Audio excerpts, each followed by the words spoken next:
Right, let's get right into it. It's so important that you have a browser build, regardless if you export to other formats. That is how the majority of people will play your game, and they simply won't bother to download it. Naturally, this means you're not going to get many reviews. You will have heard this a million times in game development, but try and not overscope your game. You don't have much time to implement it, and it's better to have a well-scoped game that's polished than a half-baked potato. The vast majority of games will be 2D just because it's quicker to make. Basically, keep it simple and do it well. Submit an early version of your game, and when uploading your final version, don't leave it to last minute, please. You want an early version to know that it works, to have your page set up, and have people test your game. Sometimes exporting can be a faff, especially when it's your first time doing it, and it can take a lot longer than expected. I've seen some people straight up miss the deadline by a few minutes for a 2-week game jam. Alas, never judge a book by its cover isn't heeded.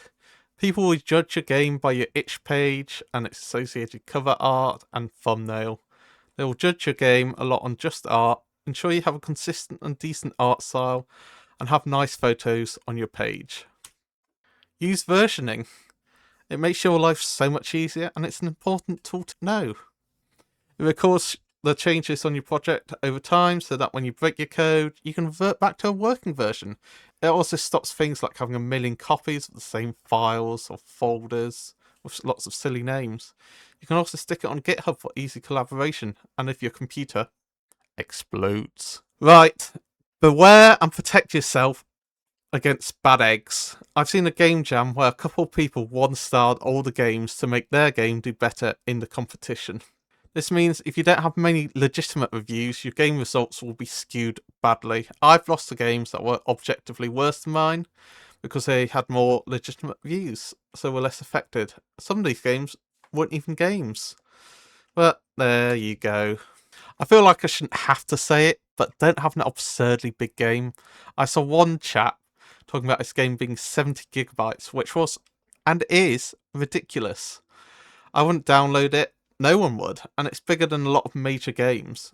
My game was 50 megabytes, which is about 1,400 times less, and I thought mine was too big. Imagine making a game jam that's 2/3 the size of GTA 5, or 100 times the size of Stardew Valley. It's just simply silly. If a job is worth doing, it's worth doing badly. Sometimes you have to make sacrifices and just do some quick and dirty code and move on, especially given the time constraints. It's better to submit something than nothing, especially when you beat my game. Lol. And I wouldn't even think about optimization if you didn't have to. Make sure to get involved in the community. You can make some friends, form teams with people who can cover your weak points. And if they're useless, you only have to work with them for the game jam and then just ignore them forever. You can chat and also get people to help you.